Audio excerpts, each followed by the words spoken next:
All right, all right, all right. Carnivore Soldier coming at you from Austin, Texas. Welcome back. It's another Hump Day meetup. You made it another week. You've gone a whole week eating the proper human diet. Hopefully you did. If not, you can pick up and start again tomorrow or tonight. If you did, great. Or maybe you're just figuring it out and starting up now. That's great too. Welcome to the Hangout. We're going to go ahead and bring our two guests in. I have two guests waiting to jump in and answer questions for you. If you have any questions, go ahead and put a QQQ in front of the questions so we can find them easily, because the comments go by quite quickly. Okay, so let's bring in Kat from Meat Fueled Living. How you doing, Kat? Good. Hi, everyone. And I'm gonna bring in Brian from WikiGo's Carnivore or Wikivore. Brian, what's going on, brother? Hey, I'm good. How are you doing? Good. Hey, I got one question. Is everyone here a Red Wings fan? Yes. All right. That's right. We're all from the northern area. You know, I'm in Texas now. Kat, you're in Colorado. Where are you at again, Brian? Are you in Virginia or something? I'm in Virginia. Yeah. Right. Virginia. Cool. Okay, guys. So let's just do a real quick introduction. Hey, first off, let's talk about Brian real quick, because Brian is on the cusp of getting 1,000 subscribers. So, and I want you guys to jump on, anyone who's watching this video, either when it's live or replaying, please jump on his channel. And I've got the wrong channel here. It's not at WikiGo's Carnivore. It's at Wikivore. And I've got it right here. So it's at Wikivore. Go on there and like and subscribe. Here's his actual channel. I got that right, Brian? Yep. Okay, cool. Get him over 1,000. We only got, it's 40 some odd or 30 some odd to get him over, right? So you're pretty close, man. Let's get you over 1,000 now. That's awesome. All right, let's go ahead and do a quick introduction. Kat, why don't you go first? Just tell us about yourself and how long you've been on Carnivore. Well, hi, everyone. My name is Katerina, and I have a YouTube channel as well called Meat Fueled Living. I started the carnivore diet very radically back in July of this year. I was previously a whole food, plant-based vegan for total vegetarian vegan for 13 years. Health just kept deteriorating, morbidly obese, just had a whole lot of things happen. And out of desperation, one day I decided to try the carnivore diet, and it's, what does they say? It's all history from there. It's just been absolutely amazing. And so I'm just here trying to spread the word. Awesome. Brian? Yeah, so I've been carnivore for about 16 months now. I started in July of 2022. And when I started carnivore, I was quite a bit overweight, had a lot of joint pain, arthritis, low energy, a little bit of mild depression. I had AFib. I was having like a couple of AFib episodes a week. Wow. And I lost over 80 pounds so far. No joint pain, no arthritis anymore. My blood pressure is lower. I haven't had an AFib episode in over 14 months. As a matter of fact, last Friday, I went to the cardiologist and he took me off the medications. So I'm no longer on medication for AFib, which is great. Awesome. Yep. Let's see. I got more energy now. The depression's gone. Just everything has really changed for me. It's been life-changing. Yeah. I've got a similar story. Obviously, retired from the Army and was pretty dinged up from hard life and, former athlete. And then, just was on a steady decline health-wise through the pandemic and everything. And then in 2022, March of 2022, I saw a video by Dante Fregno and started the carnivore diet because I was like, I got nothing else, so might as well try it, and went all in and lost 46 pounds in about 6 months. Again, reversed arthritis, just everything in my life changed for the positive. It's pretty amazing. So I can't, and I think that's why I started a channel. That's probably why you guys started a channel. It's just such a radical change. You have all this energy and you want direction. For me, I was like, I got to do something. I got to get this message out. So I started a YouTube channel, which I never thought I'd ever do in my whole entire life. I did like watching YouTube channels. I liked watching guys talk about movie reviews. That's why I do some movie reviews. I like watching recipes, so I do some recipes. I like watching guys do Jeep modifications because that's what I do. I don't make any videos on that on this channel, but so anyway, that's what I did. So if you guys have questions, be sure you put in QQQ so we can catch them.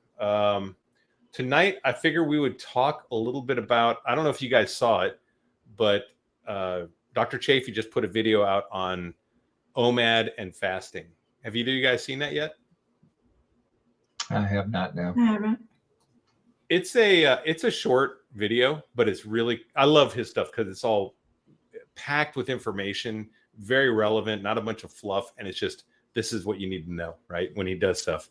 That's kind of the way I like to do my stuff. I try not to fluff it too much. But in his video, he says that this is what he says about fasting and OMAD on the carnivore diet. He says basically your diet is a fasting mimicking diet if you're on carnivore.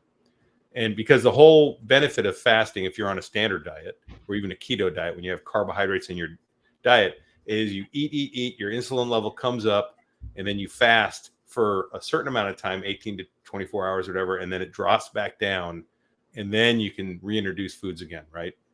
Well, on the carnivore diet, your insulin level drops way down, it just levels and goes steady. It should, if you're doing it properly. So you're always in a fasted state. And one of the things he said in that, which I really liked, was that any wild animals you look at, they are always in a fasted state. There are no examples of animals that go between fasting and feasting as far as like adding carbohydrates and shooting their insulin level up and dropping it down, other than us.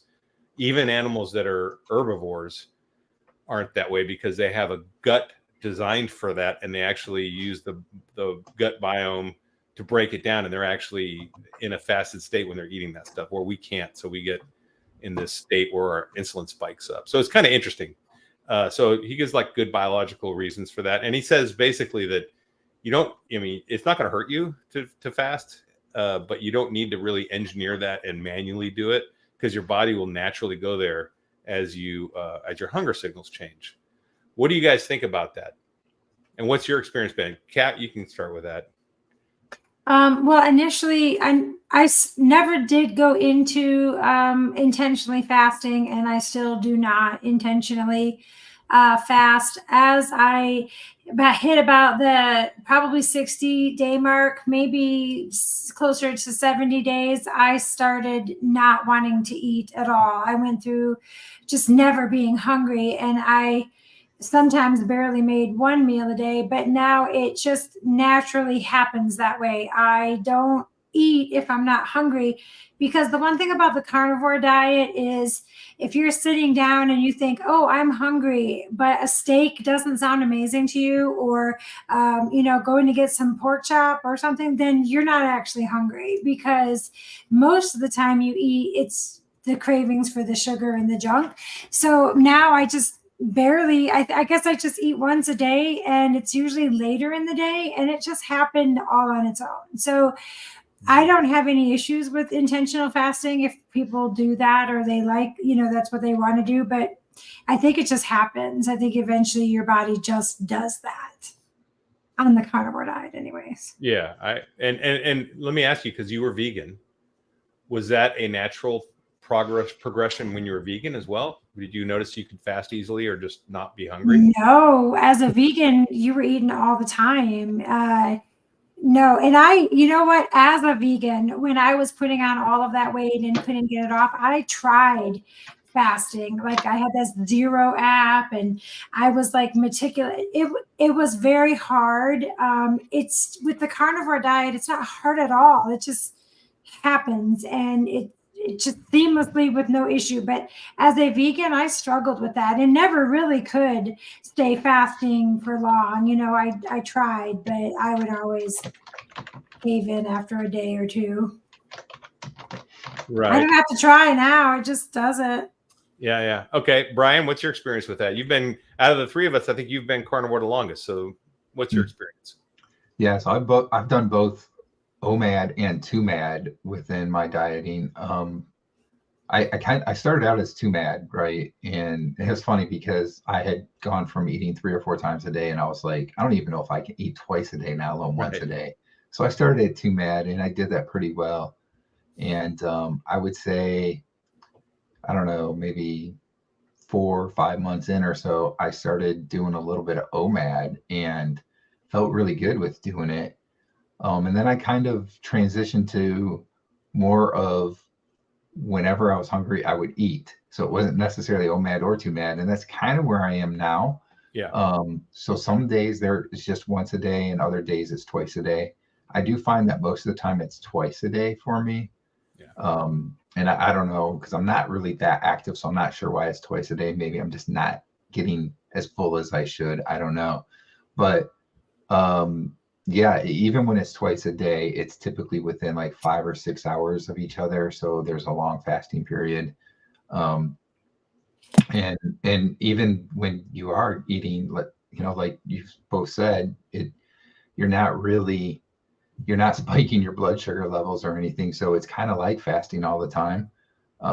It's nice just eating meat all the time. And I got to say, I mostly eat red meat.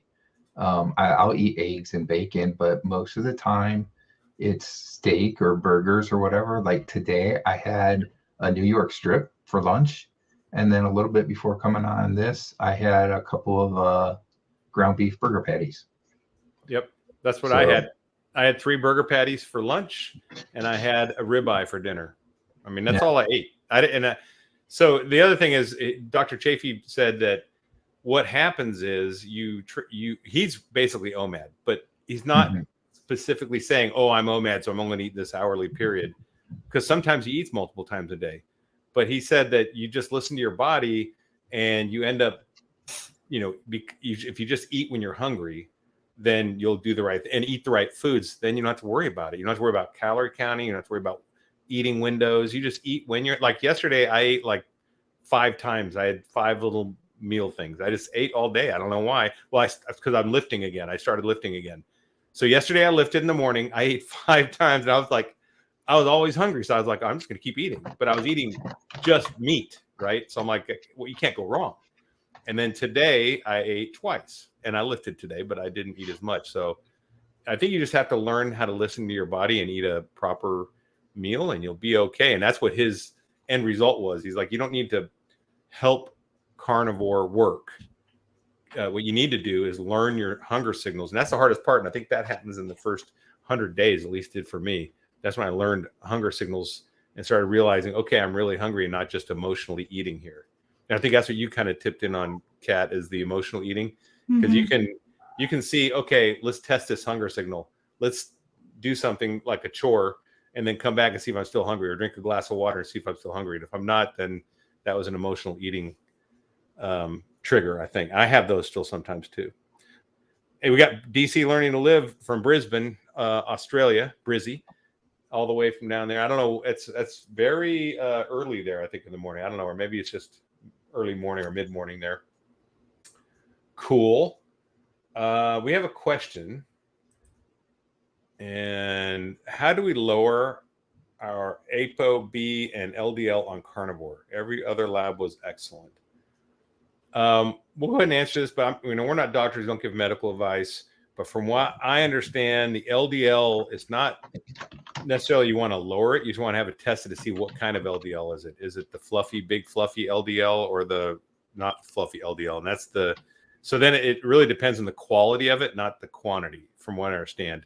But again, I'm not a doctor, so you probably there are some websites that help you with your carnivore labs that you can pay for, I think. Kat, have you done that?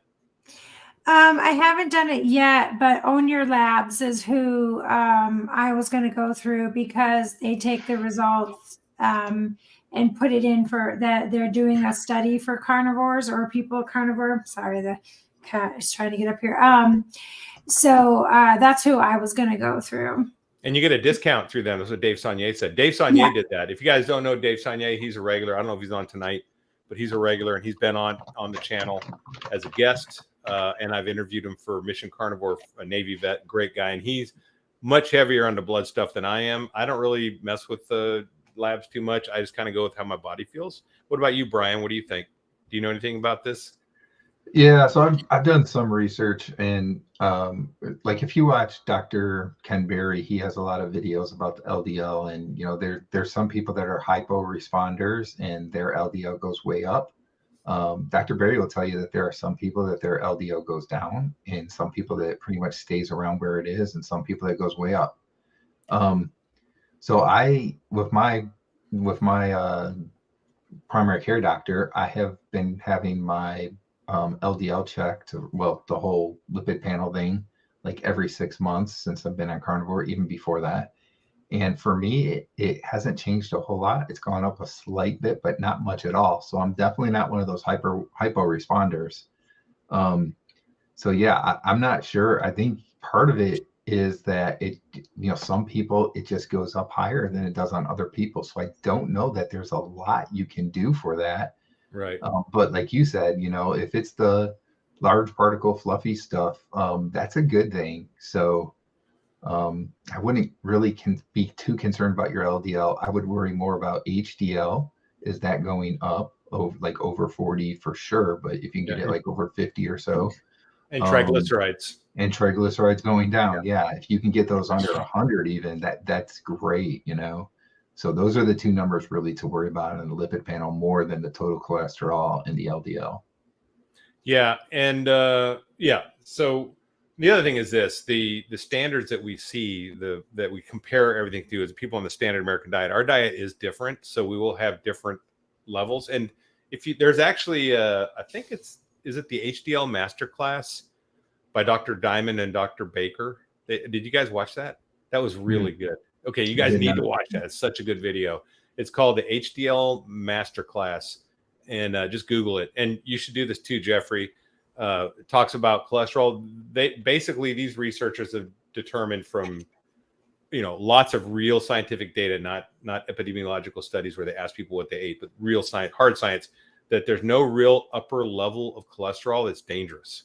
There's like no limit and it makes sense because our body, everything in our body, every cell needs cholesterol, right? And our brain needs cholesterol. So and then actually, one of this channel's main missions is Mission Carnivore, which is the veteran and first responders and suicide and trying to prevent suicide, and low cholesterol has been associated with violent acts and people that have impulsive acts, gambling addictions and pornography addictions, all kinds of addictions.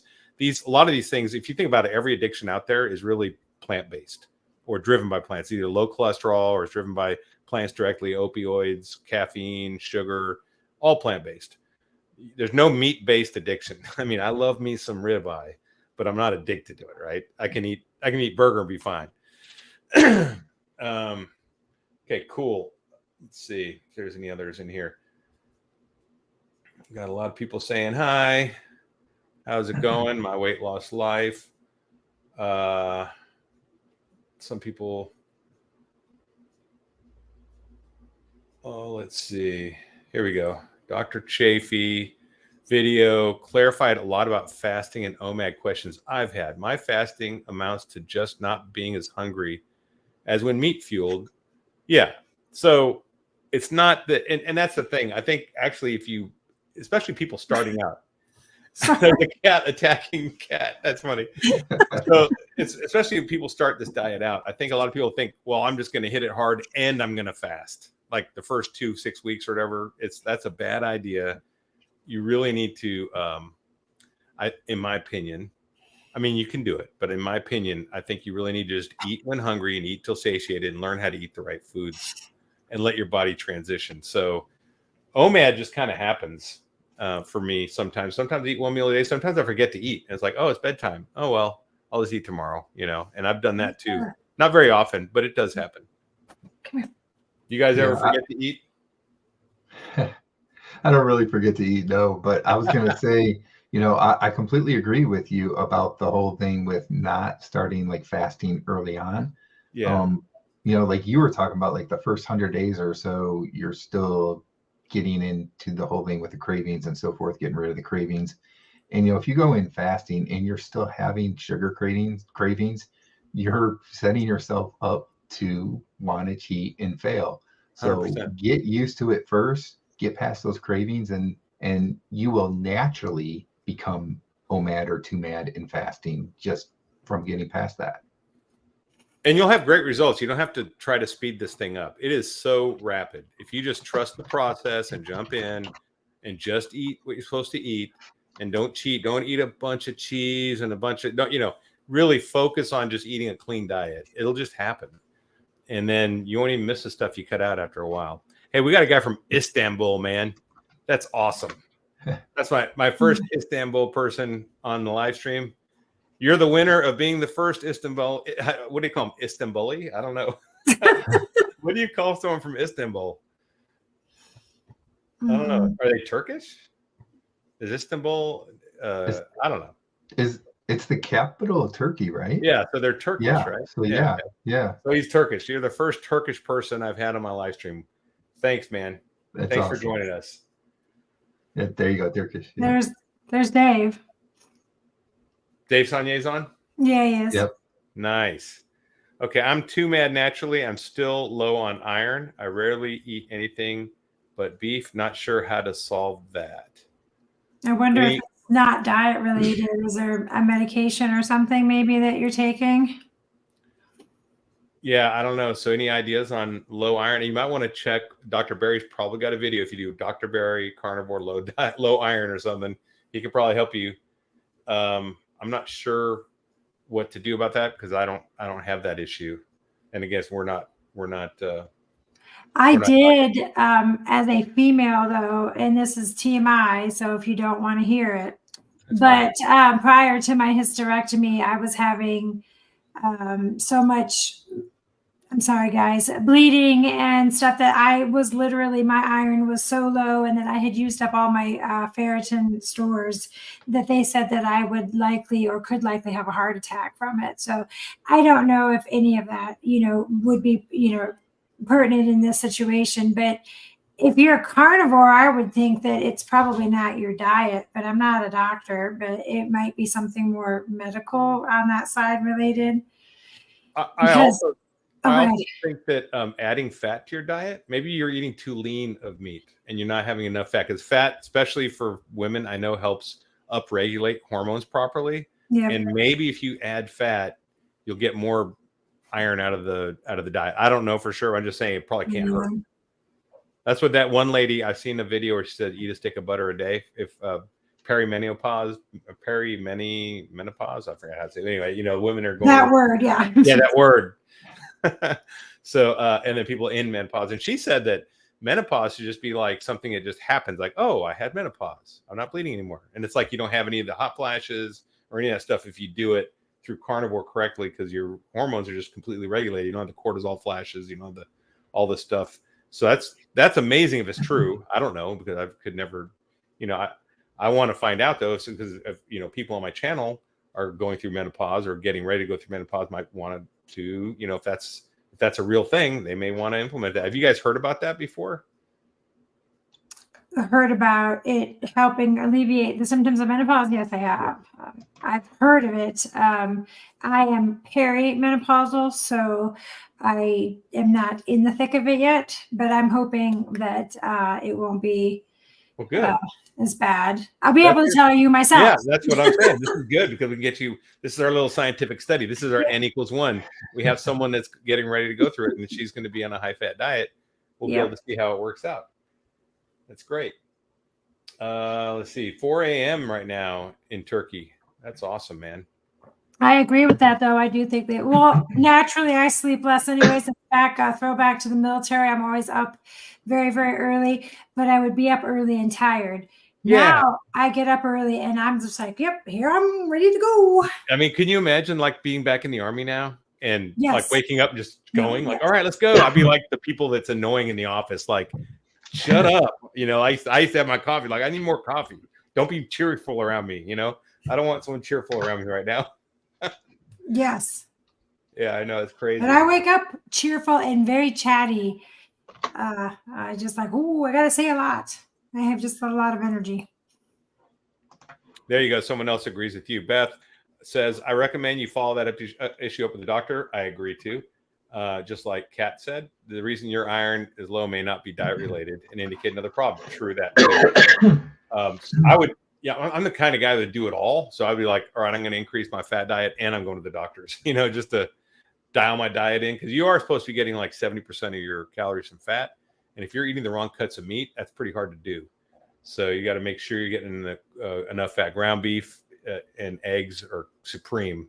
They're exactly the right percentages of fat to protein if you get a good fatty ground beef.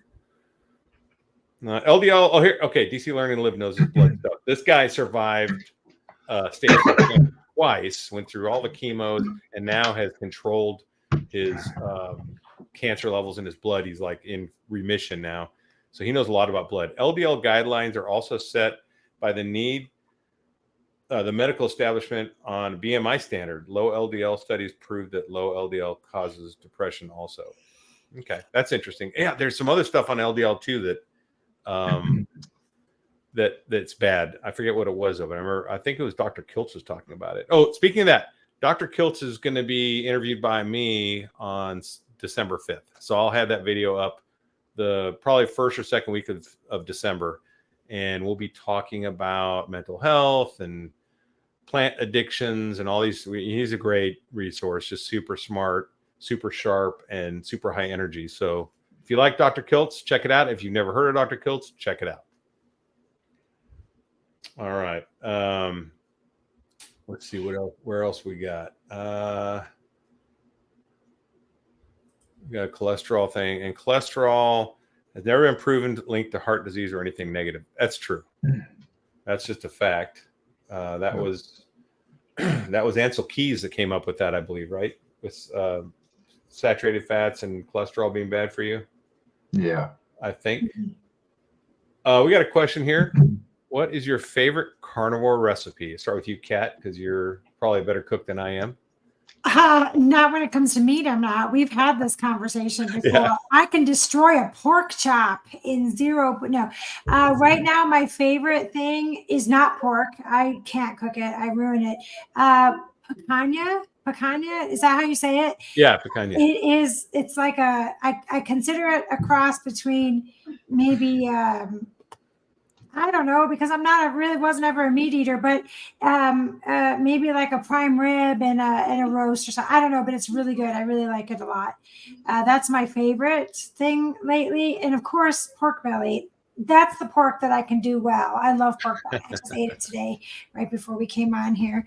But I don't have a favorite because my standby is always ground beef. I'm just a ground beef girl. It's so boring, but I like it. I love it. Yeah. All right, Brian, what's your favorite carnivore recipe?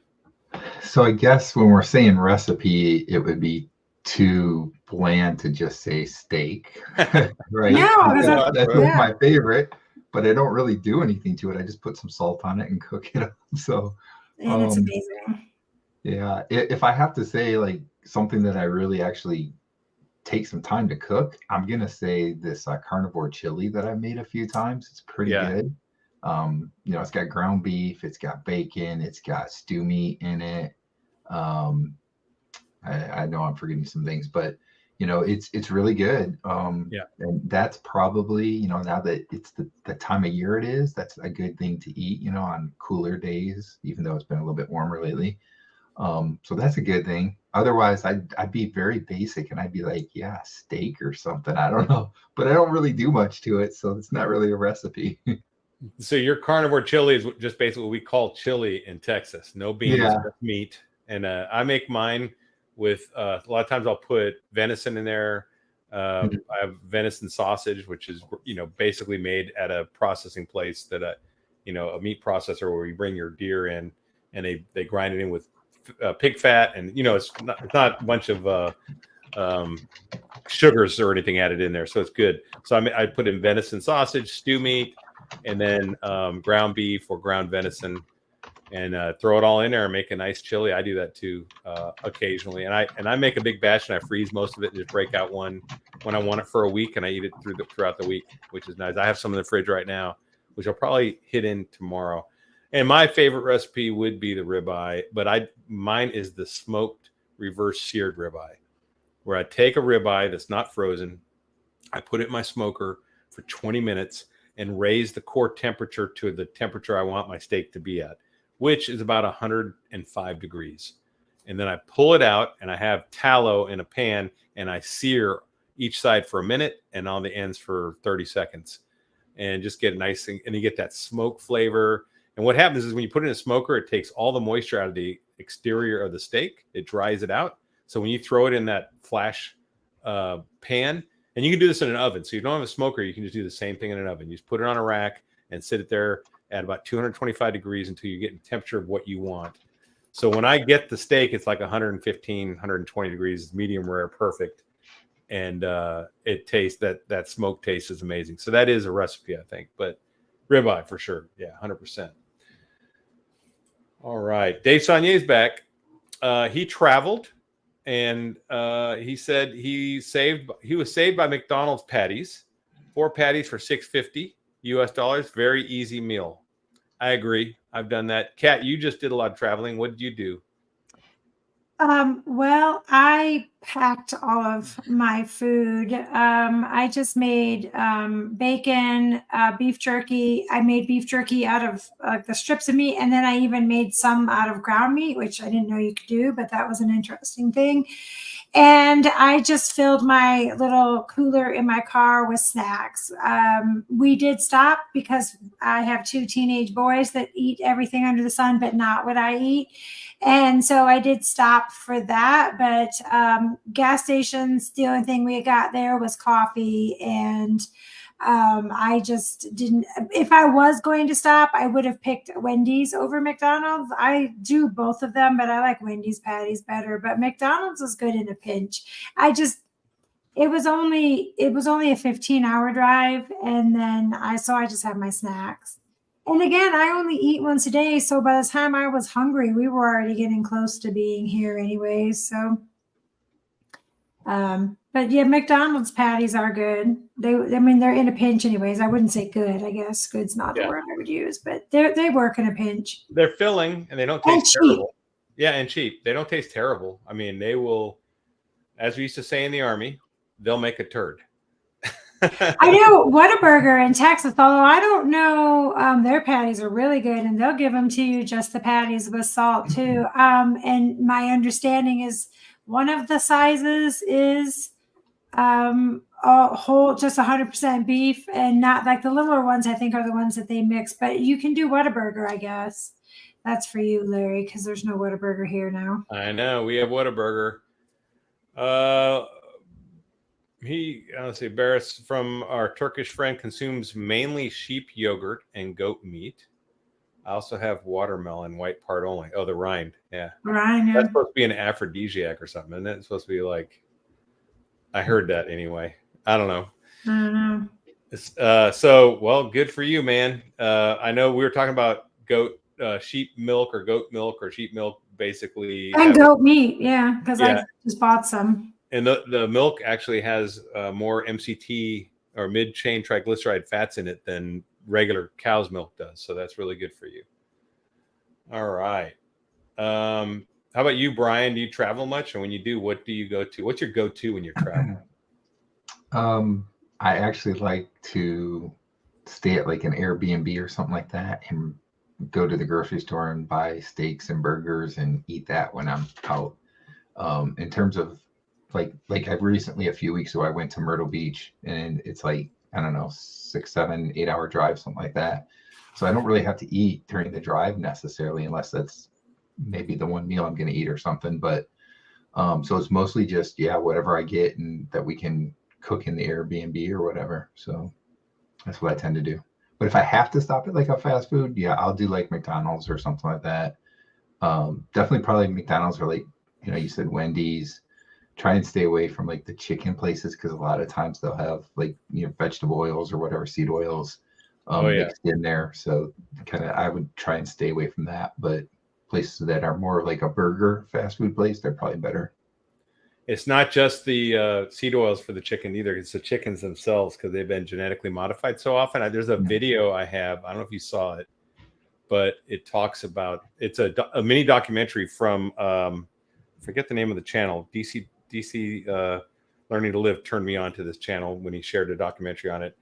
It's like Evil Food or Evil Food Empire or something. It's really good. A lot of good documentaries on foods. They have a good documentary on dog food and pet foods, and then they have this documentary was on chickens, and it makes you never want to eat chicken out ever again unless you know where it came from. In fact, it does have a good, at the end it does talk about, hey, source your chicken locally, and then source your eggs. You can get the ones that are as long as they say they were free ranged, and that means they're eating bugs and they're out in the grass and stuff, then that's the eggs you want to get. And I started buying those, and I do buy them locally at ranches too, but when I don't go to a farmer's market or something, then I just buy them. I buy the free range ones from the grocery store, and they're good. They're good. You can tell the shells are way harder. The yolks are super dark. I mean, it's like completely different kind of egg. Yeah, I agree. The eggs look completely different when you buy them that way. Yeah. Dave Saunier learned a lot about eating while on travel. A lot of challenges. Very easy to overcome the challenges with a little planning. Yeah. Okay. He's a military guy. He's like me. You plan. And if you don't have a plan to win, you're gonna fail. I mean, or you're gonna plan to fail, right? So, and then the whole thing about planning is, so Dave can come back and say, okay, here's what worked, here's what didn't work. This is the AAR, or after action review, and these are things I want to repeat, and these are things I don't want to repeat.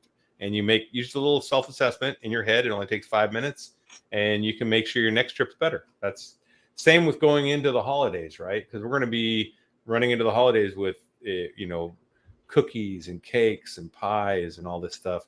Who here, if you're here watching this and you think you might have a challenge, go ahead and chime in on what your biggest challenge is going to be in the holidays while we discuss this. Kat, you said you're hosting Thanksgiving, right? Yep. So what's your plan? I'm sure you have some kind of plan. I know you probably have a split family. Not everyone's carnivore, right? So how's it work? Yeah, no. They all eat meat, so that's good. There's no more vegans left. I was the last holdout, but they already voted out turkey and want to do a leg of lamb, so I guess we're going that route. And then I saw a cheese ball that you make, but instead of doing the nuts on it, you do crumbled up carnivore crisps on the outside of it and do bacon as the tail to make it look like a turkey. I'm kind of extra like that, so I'll do something like that. And there's a lot of keto desserts like the cheesecakes and stuff. And then I even tried something that I tried on my husband, but he didn't like, where you mix cream cheese with butter and then a little bit of like stevia or the allulose sweetener, and you mix it together. And you could do, if you do things like the dark cocoa or the little, because some people do have little bits, you can mix it in there and it's supposed to taste like cookie dough. I tried it and I thought it was pretty good, but then again, I eat butter, so for me, I thought it was good. My husband said it was gross. But I would like to try that. It's supposed to taste like cookie dough, but I don't know. It's pretty good. So I'll probably do some ice cream. And then I'm still going to have to cook other sides because I have a whole other family that it is a split family for sure. And I have all of my stepkids coming and everything. So I'll still have to be making those things. So I don't have a plan on those yet, though. But all the things that I want to eat is going to be very, very easy. Okay, Brian, what about you? Thanksgiving stuff? Yeah, so for me, I'm the only one doing carnivore or low carb at any way. So everybody else is just planning, their standard Thanksgiving that they normally do. So we're going to have like turkey and like mashed potatoes and yams and all that kind of stuff. Right. My plan, because we're going to be eating kind of a later dinner because a couple of my kids aren't going to be getting back until later in the day. Back into town. So my plan is I'm going to have a nice steak early in the day. And then at Thanksgiving time, I'll have a little bit of turkey and probably some deviled eggs. And that's it. That's a good plan, man. That's a good plan. And you're not going to have any desserts or have any carnivore desserts set up or anything? No, I don't think we're going to do any carnivore related desserts. They'll probably have one or two desserts. But it shouldn't be a big problem for me. If I do, I might have a little piece, but I don't think I will because they're not really like desserts that I'm really big on or anything like that. So, and especially if I eat a nice size steak early in the day, I'm not going to be that hungry to begin with. So I'm going to eat, the little bit of turkey and that, and I'll be full. Turkey, at least for me, turkey seems to be fairly filling. So Oh yeah, I think that'll be fine. makes you take a good nap too. That tryptophan, right? Yeah. I mean, I'm going to eat some turkey. My brother's going to smoke a turkey. He's a carnivore. I'm a carnivore, and my sister and her husband are carnivores. His wife's not, and then he has 2 kids. I think his son is, or he's ketovore maybe, and then his daughter's not. She's standard. So my son is carnivore, and so we're going to be majority carnivore. So we're going carnivore heavy, and we're going to be making, like you said, deviled eggs. I'm doing the smoked reverse seared ribeyes for all the grown-ups. My brother-in-law will probably bring a smoked brisket, which I'll be picking at all day. And I'm gonna fast going into Thanksgiving so I can just eat. I think that's what that is the one fast I will do, because I'm like, I'm just not going to eat all day until we break the seal, right? Because it's going to be all carnivore goodness. And then I'm going to make some Dr. Kiltz's ice cream. I'm making 3 flavors. I told you guys earlier I'm making vanilla cinnamon, which it tastes like a churro, which is super good. I'm going to make a lemon, and I have like this lemon oil essence stuff you put in there. It's super strong. Put a teaspoon in and makes it taste lemony. And then I'm going to make a eggnog, and the eggnog just has nutmeg and has some bourbon in it. 1 shot of bourbon, and just to give a little bit of flavor to it. And then I put 1 teaspoon of sweetener in each one of those, so it's gonna be slightly sweet, and it's enough. I mean, it really is. So anyway, that's the experience I got. The question we have here is, can you do a rolling 72 on carnivore? I assume that's a 72-hour fast.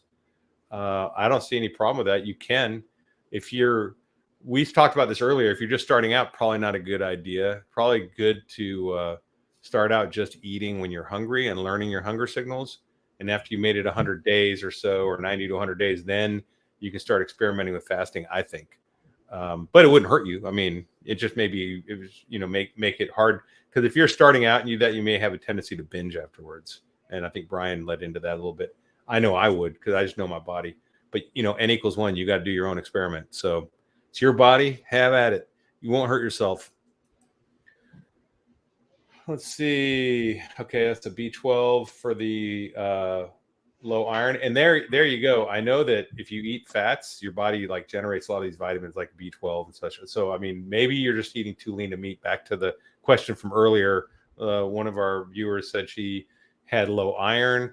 And, we're not doctors here, but 2 of the things is, 1, go get it checked out. And 2, maybe increase your fats, because your body can self-regulate with a lot of hormones and vitamins from eating the right amount of fat. Let's see. How do you know?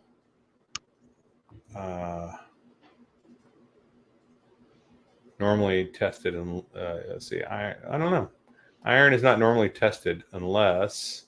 Well, if you're going to the doctor, and from the woman perspective, if you're going to the doctor, well, first off, if you're going to go and you're complaining about heavy cycles, number 1, that's going to be a test they're going to look at.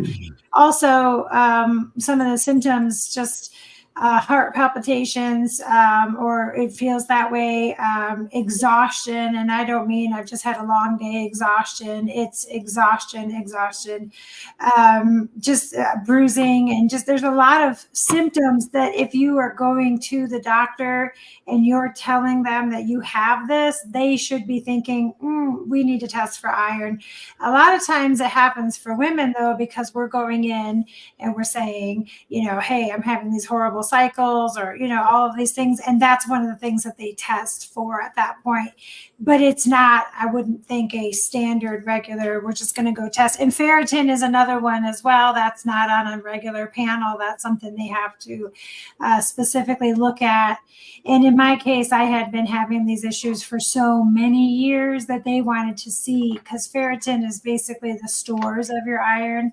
And they wanted to see, at least that's how they explained it, whether or not my body had used all that up. So I don't know if it would be something that they would just do for no reason, unless maybe you asked for it or you went in with the symptoms of it, women's side anyways. Kat, all I can say is I'm glad you're here because I have no idea. I have no reference on any of that. I'm like, okay, well, Kat's done it, so she knows this stuff. I've been through it, yes.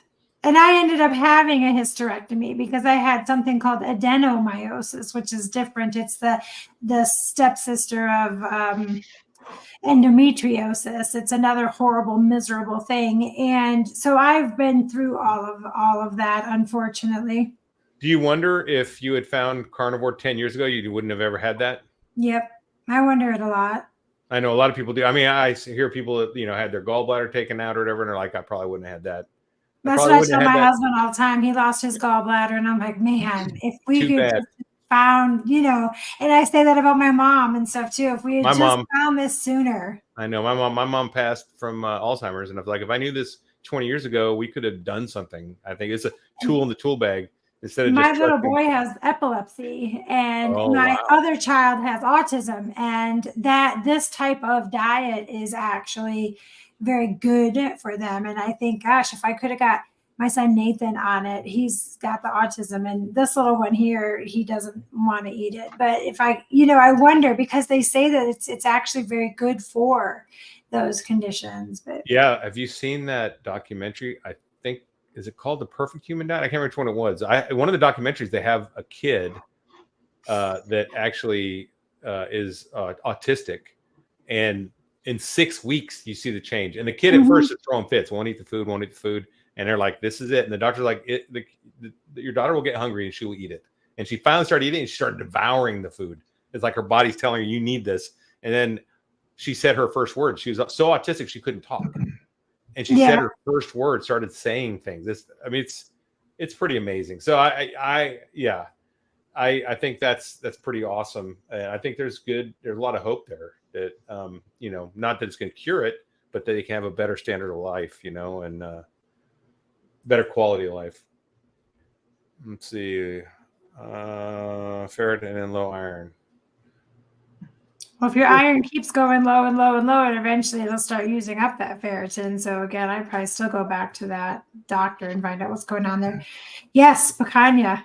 Yeah. This is mine right here. Wagyu ground. So they actually sell at HEB, which is the grocery store here in Texas that I love. They sell Wagyu burger patties, and they're not cheap, but totally worth it because I love me some. I'm a single guy. I just want the easy cooking option, and that's super easy. I can buy 2 patties. Walmart does too. I don't know if people don't have HEB. Walmart does have. It may be the cheaper Wagyu, but they do have the ribeyes, the ground meat, and the patties. That's cool. Okay, I think there's a question up here. Let me see.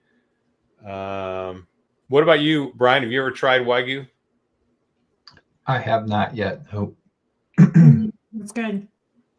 Yeah, Wagyu's pretty good, man. I would definitely check it out. Okay, Dr. Feldman, very interesting scientist on LDL.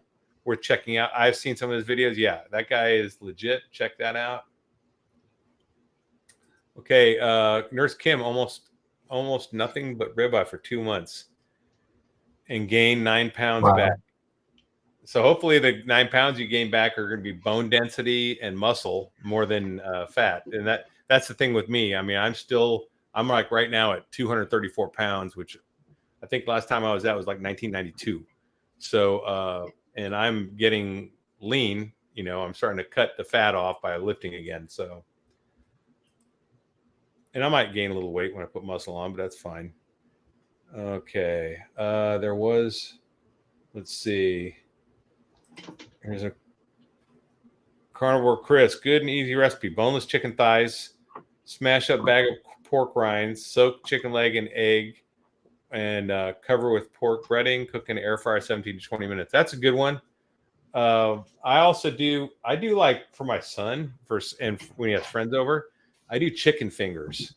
And what I do is I get canned chicken, and I add egg, and I shred cheddar cheese in there, and add I think a third of a cup of cheddar cheese, and then I roll them into finger shapes, and then I dust them with pork panko, And then I put them in an oven at like 425 for, I don't know, 18, 20 minutes. I have a video on it or something. And anyways, they're really good. And then I make them a dip. And what I do is I just get sour cream and put Redmond's real salt and mix it in. And that's the perfect dip for him. And so he's eating basically pretty healthy fat and protein. Makes it a good good mix there. Let's see. We got another comment here on salt and butter. Oh, let's see. 5 minutes per pound. I'm not sure what that one is. She might be talking about picanha because that's very close to. I don't know for a fact, but although you also could cook prime rib that way too. But I actually cook mine really low for a little longer, and then I let it sit. But yeah, here we go. It's amazing how much our taste buds change. Before I was carnivore, I could never eat plain ground beef or even a burger without cheese and stuff on it. Now I love it. So if someone did say they're getting bored of, or can't stomach ground beef right now, there are some ways to make it more palatable. I have a meatball recipe on my channel where you add bacon and cheese and pork panko and egg to make as a binder, and you make meatballs and then freeze them and air fry them. And those are always a good, because they got a little bacony flavor, a little cheese flavor. You can add a little bit, and you can do beef bowls. I've seen some videos on there. Do you guys have any doctor up stuff for beef you guys do, or do you just do ground beef with salt? What do you guys do? Well, I do meatballs too, and I also mix it with lamb and make it and I do meatloaf with the pork panko. And but I mean, I'm unfortunately, or fortunately, however you want to look at it, I'm perfectly fine with just eating. I cook the ground beef until it's getting crispy, like it's almost burnt, but not burnt. And then I put salt on it, and I throw some butter in there, and I love it. I think it tastes good. So I'm perfectly happy to do that. So if I'm going to do anything else with ground beef, it's going to be a meatloaf or meatballs. And then sometimes I'll mix it with lamb to make it, with a little bit different taste. But I don't, or burger patties, but I guess that's the same as that'd be the same as eating the beef. So no, maybe Brian's got something better. I'm boring. So boring. I think I'm even more boring here. So, I mean, it's mostly just the beef and salt. Occasionally I might do something where I put some scrambled eggs and cheese in there, but that's it. I mean, I don't do a whole lot. And really, when I seem to do my best, I'm either eating burgers made out of ground beef or steak. Yeah, me too. And that's it. Like, I do better when I'm not worrying about trying to make like nice recipes and trying to add fluff to it or whatever, and just plain eat the meat and salt. It's like, and this is something I brought up before. It's like when we were kids and we'd have to stop playing to go eat. We'd have to apologize to our friends. Sorry, I got to go eat. Your mom's calling you. Shoveling it. And you're shoveling the food in. You're like, all right, I'm out. And you're running out the door, right? And you then you clear the table. it. Yeah. And that's what it's like now. It's like, I just want to eat so I can get it done. And then I want to go do something. Right. So my eating is really quick. And so, so I do, like the meatballs I actually get the bacon bits that are the pure bacon bits and just throw them in the fridge, and you can just dump. And those are already made to the perfect crispiness or, chewiness to add to a meatball. So if you try to do your own bacon, a lot of times I find it's soggy and it's not as good. So I just use those. So Evil Food Supply is that channel I talked about. It's a YouTube channel. Check it out. I think it's at Evil Food Supply, but it's got great documentaries on our food supply. And if you ever saw, I don't know, some of these Food Inc. and that kind of stuff, it's on the lines of that, but everyone's like a micro topic, right? So it's very good. Definitely check that out. All right. This is Dave Saunier talking about the doctor with the LDL. Yep, you got his presentation. Let's see. Okay, here. My husband is so supportive of my carnivore diet that he keeps buying steak. That's super nice. My freezer is so full, as if I could even eat a fraction of it. You can come buy me some steaks. Listen, if you've got a supportive spouse, that is amazing. I find I have a hard time dating, because it's so hard to date someone that's not in this lifestyle. It's just, I can't imagine being married to someone that's not in this lifestyle. I know when I was married, I do keto when I was in the Army, and my ex was against it. She would like not even make food I could make. So she'd make dinner and then I'd have to make my own dinner. Right. That's how anti keto she was, which, you know, so wrong. I think if you're married, you know, you could easily make something that could be both. Right. So I don't know, Brian, your spouse is not carnivore, correct? Right. Yeah. So how does that work out for you? We don't really eat together. We don't, well, but we don't eat at the same times either. You know, like my biggest meal is normally like around noon or 1 o'clock, somewhere in that time frame. And I don't know. I work during the day, but I work from home, so I am home. But we don't eat at the same times most of the time. You know, we'll go out to eat maybe a couple times a week. We'll go somewhere, and it used to be that we just go wherever, and now we kind of pick some place that we know I'm gonna like to go. So we might go to like a Texas Roadhouse or something like that, and just kind of, you know, something like that. That's cool. Yeah, that's kind of like thing when you're dating. It's like you can go out to a restaurant, and so what I usually do is like, hey, you got kids? Great, you can take my sides, and I'll order a steak. I'm like, you pick the sides, get them to go. And I just get my steak, right? So, and it works out. Like the last date I went on, she's like, "Oh, my daughter's gonna love this mac and cheese." I'm like, fantastic, knock yourself out. Get some mac and cheese, right? That's good, and that works out. But I don't go out that often, and I can't go out all the time on dates, right? So I cook a lot. So like I might invite them over, you know, to have dinner, and I'll cook steaks and stuff. That's one thing, but I just don't like going out too much. I'd prefer to eat my own cooking. My steaks taste better. They're cheaper. I mean, I know exactly how to make them. So it's just like Dr. Chafee said. I mean, unless I'm going to like Ruth Chris or something, I'm going to do my own steak better, right? Yeah. Pumpkin pie's weakness. Yeah. So everyone, this is good. You have to learn your body and know your weaknesses and set up healthy boundaries and plans to fight that weakness, right? That's part of your AAR stuff, right? So if you know that pumpkin pie is your weakness, eat before you get there and stay away from the pumpkin pie. And then maybe bring a carnivore dessert or something, like I'm doing the ice cream, or you can do cheesecake or something. Just bring something that you can have, or just keep stuffing your face with turkey and deviled eggs. You know, and then you get full, you won't even be hungry. Nia's Way. Hi, everyone. Nia's Way. She's got a nice YouTube channel, too. You can check her stuff out. I've seen her interviewed on JT's Carnivore Conversation. Is that what it is? What's JT's thing called? I forget. Chatting with Carnivores. Chatting with Carnivores. That's right. You guys have both done that, right? Mm-hmm. Yep. Yeah. Yeah, me too. That was my first time on a live stream. Was with JT. He's a great guy. Great guy. Let's see. Oh, got another one. Mine too. Love pumpkin pie. I love pumpkin pie too. I used to love pumpkin pie with whipped cream. Even the cheap stuff. I like the cheap pumpkin pies that you buy at the grocery store. I just like that out of the fridge.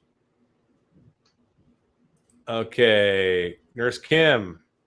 It's no for me. Lamb. She really wanted to like it. Yeah. It's got a flavor. I mean, you know, I think when I've had it with rosemary or, you know, different seasonings with it. But well, can I interject something on that? Yeah, go ahead.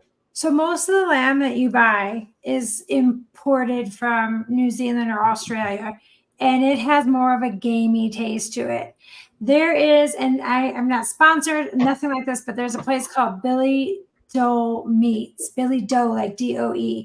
They raise their lamb here in the US, and they've got lamb, goat, all kinds of stuff. I ordered a whole freezer full of lamb back when I was still in Texas, and it doesn't taste the same. And so I actually reached out to them, and they told me that it does not as gamey. I'd have to look at the email to see exactly why they explained that, but it doesn't have that same taste. So if you can find some that is raised in the US, then if that's where you're at, then that might be something to look into, because there's a big difference. And to one of my boys, he didn't like the lamb that I bought at the store, like regular Walmart. It had that gamey lamb taste, and it is usually cooked with rosemary and garlic and stuff, but it's completely different if you can find it in the US. And like I said, Billy Doe, DOE, they have, and they ship very fast. And theirs is different. Try it. Try that before you say 100% that you don't like it, because I would have said that as well until I tried the different one. Just putting that out there. Interesting. I mean, I like lamb chops, so I do. Yeah, I love lamb. It's one of my favorites. I don't have a problem. I like the way it's cooked too. So I've probably never had this non-gamey flavored one, but I'd be up for trying it. I think lamb. I mean, it is a ruminant animal, right? But the meat has more of a pork texture, like a pork chop to me. To me anyway, that's what I think. It's like a little leaner, maybe. Except it doesn't dry out like pork. Yeah, pork will dry out in a heartbeat if you do it wrong, right? Right, Kat? Yeah, I annihilate pork chops on a regular basis. I even tried breading them with pork panko and air frying. I'm thinking, no, it was like a brick with crumbs on it. It was horrible. So smoked turkey is pretty amazing. I used to actually order them. You can order them from barbecue places. In Texas, there's a barbecue place on every corner, and a lot of them offer smoked turkeys you can order for Thanksgiving, which I used to do. And you just throw it in the oven and warm it up with water in the pan under it and foil over it and just bring up to temperature. Pretty amazing stuff. It's my favorite turkey to eat. Let's see. Went through Thanksgiving Canada, no problem. Just eat the meat and make your own deviled eggs. Oh, dude, when is Thanksgiving in Canada? What are you guys thankful for? Being next to America?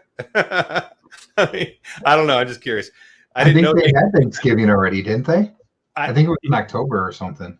Yeah, it says they did. I didn't know they even had that. I wonder what the Thanksgiving is about. I should look that up. That's interesting. Because a lot of countries don't have any at all. They don't have any Thanksgiving, like Australia, UK. They just don't have it.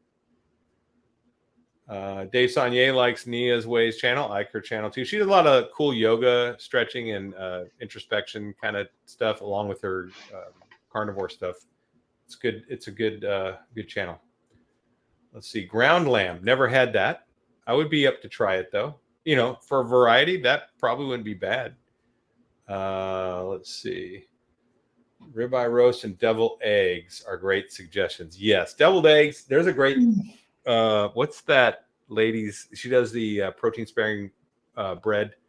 I forget her name. She has a lot of great recipes. I'll think of it. Anyway, she does a deviled egg recipe video. You can just Google carnivore deviled egg recipe and you'll find her. Are you talking about the ketogenic woman, Anita?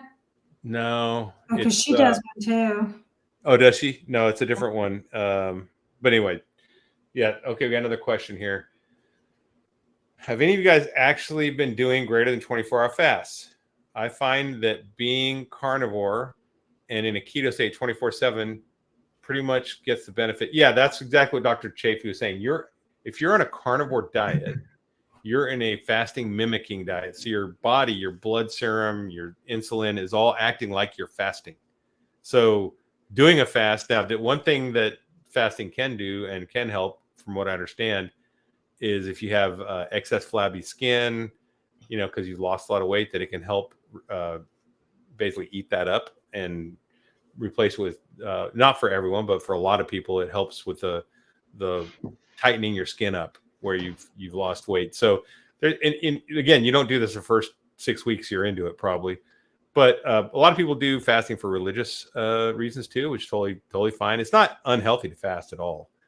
It's just, if your goal is just losing weight, just trust the process and let carnivore do its thing. Learn your signals, and then you can play with fasting, which I've done. I've done some 24-hour fast, and this is super easy because this is like, all right, eat dinner, and then don't eat again until dinner tomorrow.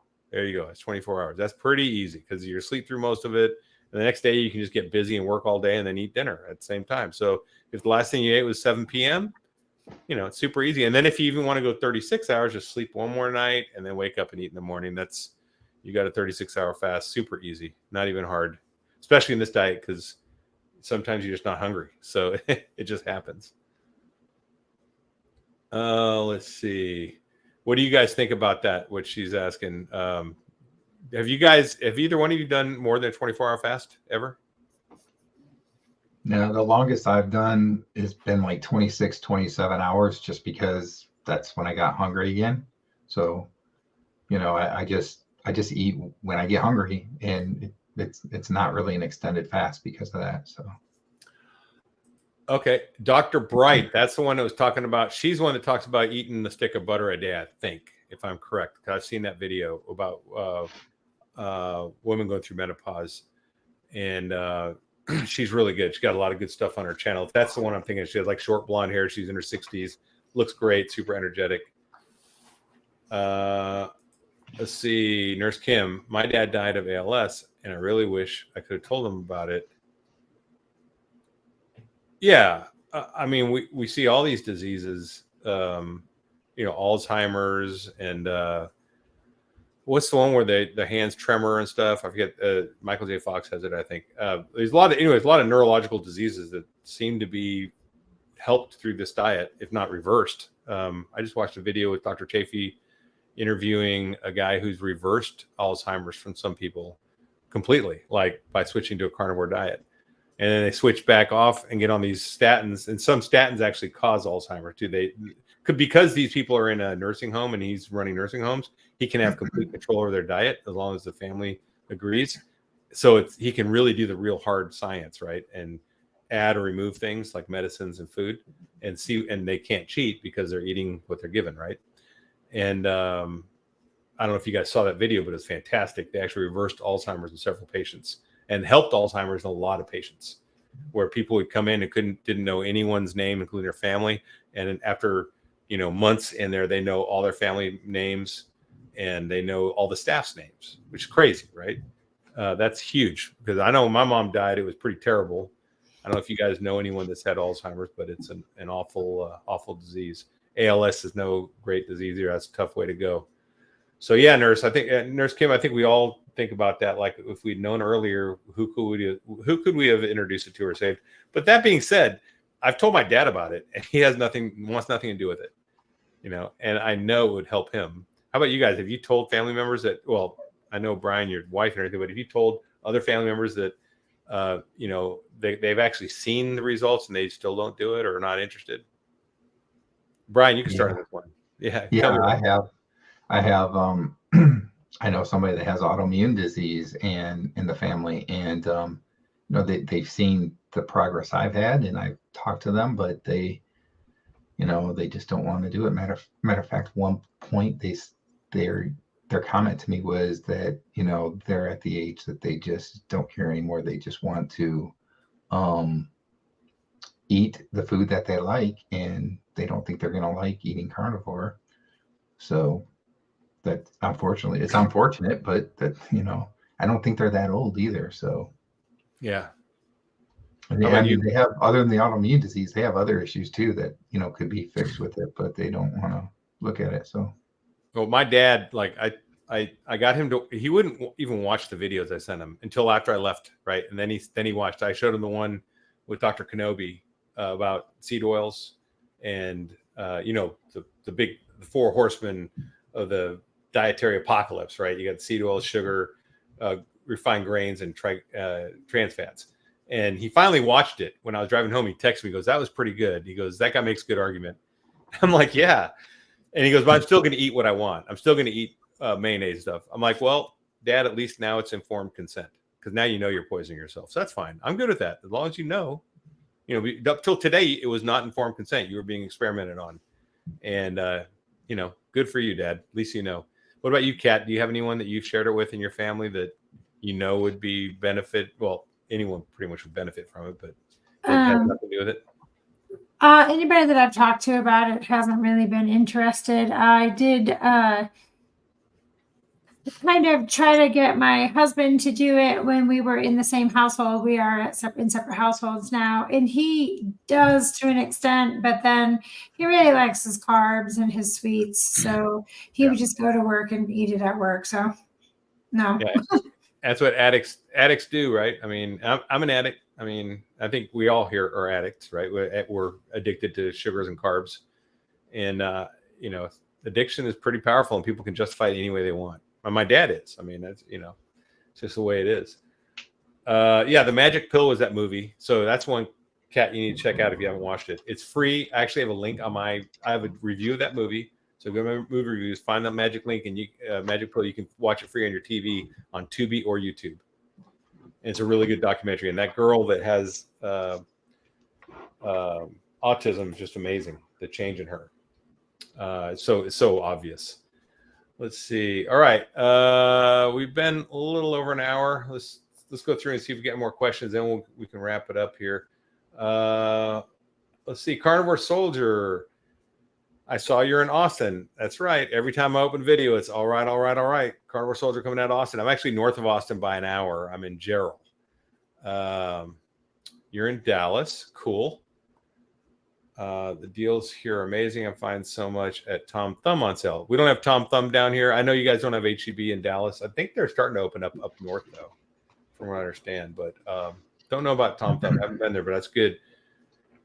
And the other good thing about Texas is beyond just barbecue around every corner, there's a lot of people that have cattle. So all you have to do is get on a Facebook group and just say, hey, who's selling beef? And you can buy in on a cow. And I've done it many times, and just take a quarter of a cow. And then when it's done, they tell you where to process it. And you show up at the processor, you pay the processing fee, and they ask you how you want it processed. And you partner with someone else buying a quarter. So they'll do a half a cow at a time in the same process. So you say, hey, I want 85% ground beef or whatever. You know, I want this many steaks. I want them cut 1.5 inches thick. And it's super easy. And then, you know, you just go get some beef. It's a lot cheaper, too. Okay. Nurse Kim was battling chronic candida and coming off metformin and Adderall. Okay. That could have been definitely contributed. Yeah. So, I mean, these are things that probably would have been prevented by being on carnivore diet, right? Or on a whole food diet anyway. A lot of that stuff probably could have been prevented. Ground beef with crushed pork rinds till crispy and Parmesan cheese. My kids gobble that up every day. That's awesome. I also sometimes I will buy blue cheese crumbles that are, you know, make sure there's real cheese and throw that on a steak or in ground beef. It's just to give it some flavor. I mean, you can change it up a little bit. There are things you can do, but I don't really need that very often. So that's like a one-off. Like I'll probably do it maybe for for Thanksgiving. I'll, you know, a little blue cheese to offset the smoked steak. That's kind of a good thing. Let's see. Any more questions?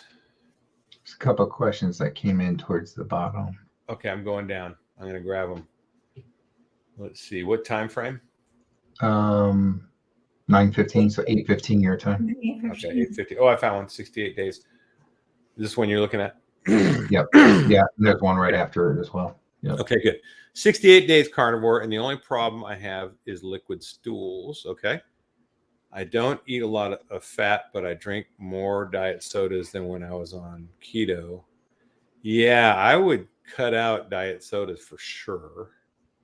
And then, I mean, 68 days, you should not be having so much liquid stools if you're not. Maybe it is it could be the caffeine. You have a lot of caffeine in those sodas. There's a couple things that can, you know, cause that, I guess. So, because I think caffeine basically acts as a diuretic, right? So it can get a lot of water into your stool. So I would just drink water and maybe some salt. What about you guys? Do you have any feedback on that?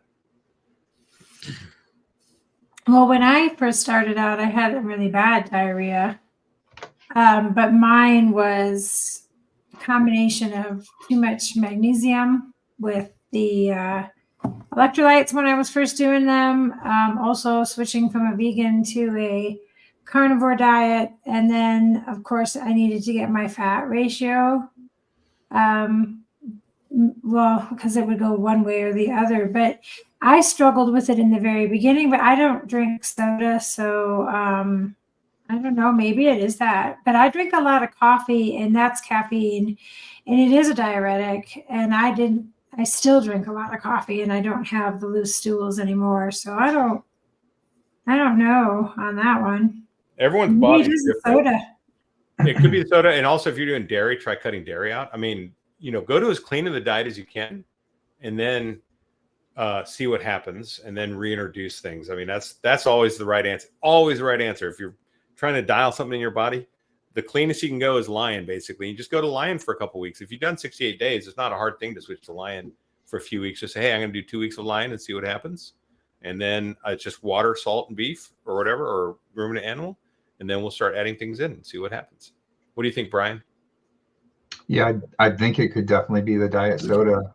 Just the artificial sweetener can cause that problem. So yeah, what kind is in it? Because some of them yeah, your stomach. Yeah, it's not good. It's definitely not good. I would definitely get rid of the diet soda, and see if that makes a difference. So Dave Saunier says, yeah, make him a batch of homemade mayo. Okay, got a story for you guys real quick. I have a recipe on my channel for making bacon mayonnaise, but you can do it with duck fat if you don't want the bacon flavor, or you can do it with butter. Duck fat's like a neutral flavor, so it just tastes like mayonnaise. My bacon mayonnaise, though, I used it and I made a bowl of egg salad. I got hard-boiled eggs, 2 eggs, diced them up, threw some of that bacon mayo in there, some red and real salt, and a little bit of dill relish.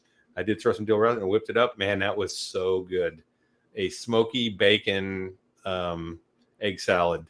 And I'll probably make that for Thanksgiving too, just so people can, throw it on there and try some of that out. So yeah, I mean, maybe I will next time I go down there. I was making some mayonnaise and bring it with me, make them a jar. Okay, any more questions? Yeah, aspartame. That's the stuff in the sodas that's terrible, and it gives you digestive issues. So I would definitely cut all that out. If you were gonna do something, they do have, like, is it stevia sodas or something? They have some that have, but stevia. I would just not do that either. I would just seriously go to sparkling water, mineral water, right? Go to Topo Chico. So you still have your soda, kind of. You get used to it. And once you get used to it, it'll only take a week or so. I drank the heck out of those things when I started because I was a soda addict too. So, oh man, UK Carnivore guy is here. What's up, brother? It's late there, man. Don't you ever sleep? This guy, we got people all over the world now. We got people in Turkey, in the UK, in Brisbane, Australia. Pretty awesome. This is a global message going on. It's great. All right. I was addicted to regular sodas for 40 years, switched to diet sodas. It's time to switch to water as I don't drink tea. Yes, it is. So you're not so I would definitely try that. Topo Chico's great. Pellegrino or whatever. There's a lot of different ones you can try. Get a mineral water so you're getting your minerals in there too. That's what I do. And then here's the other thing. If you're going to supplement iodine, which I do like probably 4 drops a week. I just drop 2 drops in a sparkling water. You don't even taste it at all. It's pretty nasty if you put it in regular water, in my opinion. I have to put it in coffee because I feel like I can taste it and everything. Have you tried it in sparkling water? I tried it in regular water though, and regular water is terrible. That one. Sparkling water, you cannot taste it. I promise. I guarantee you. If you get a Topo Chico and put 2 drops in, you will not know that. I could put 2 next to each other and blind test, and you wouldn't know which one's which. Regular Topo Chico or the twist of lime? Oh, regular, just a regular. Just try it. It's interesting. I think because the bubbling just tricks your tongue and doesn't taste that. So. All right, guys. Oh, he's working night shift, so he's on. That's funny. Good deal. Sucralose and Diet Right. Man, do you guys remember Tab? Mm-hmm. That was the worst diet drink ever. My dad loved that stuff. I remember when I was a kid, I hated it. I remember it came back too, like, 15 years ago or 20 years ago? It's crazy. But Tab was the first diet drink, I think, first diet soda. And it was like the worst thing you could ever put in your mouth. And especially because I would be out, my dad developed land, so I'd be out digging ditches in my dad's land. And he'd have in the cab of the truck, hot Tab was the only thing we had to drink. There's no water. And I'm like, oh man, this sucks. And I had to drink hot cans of Tab when it was like 90 degrees out. Makes you tough though, right? Makes you tough to do that. So let's see. Topo Chico. Yes. Yep. I like Topo Chico. Now in Texas, you can get something called 1776, which comes from Texas spring water and it's sold at HEB. And that's like a Topo Chico. Topo Chico is a Mexican, if I'm not mistaken, spring water but it is still a spring water, so it's got a lot of minerals and such. So it's good. That's the thing. Ancestrally, the ancestral diet, people drank water from streams and from puddles and ponds and lakes, and those waters have minerals in them because they wash over rocks. They come up through springs, through the rocks. So the water we drink now is all filtered out and chlorinated, terrible. So I have reverse osmosis. So I drink either pure water or spring water. All right, iodine mouthwash. Yeah, I've heard about that. That's interesting. Okay, all right, guys. Yeah, Tab was horrible. It was terrible. Champion Within's here. What's up, brother? Oh yeah, Dave Saunier hates Tab too. All right, so everyone hates Tab. Who likes Tab? Anyone like Tab? Jump in there and tell us because that's interesting.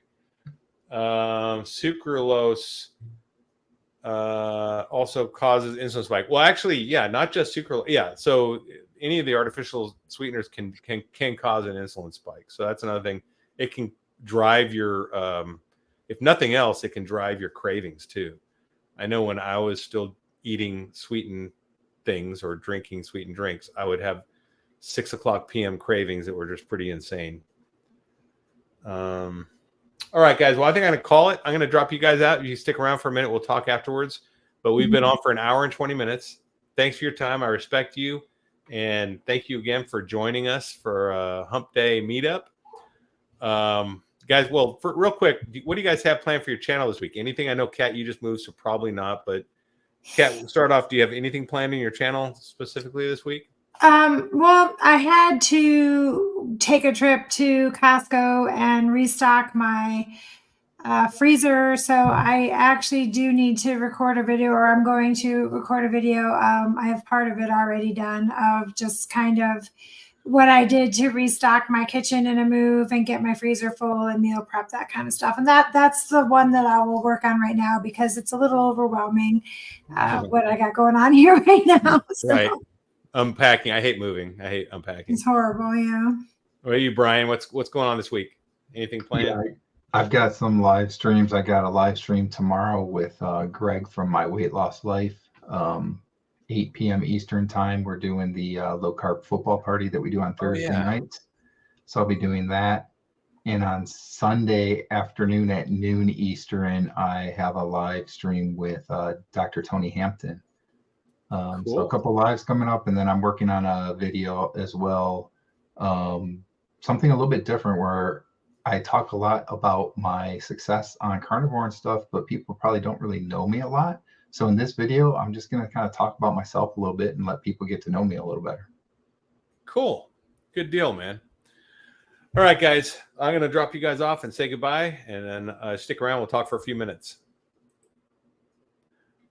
All right, guys, this is great. Great talk tonight. Had a lot of good stuff to talk about. A lot of good information. All I got to say is stay strong and overcome. Carnivore Soldier out.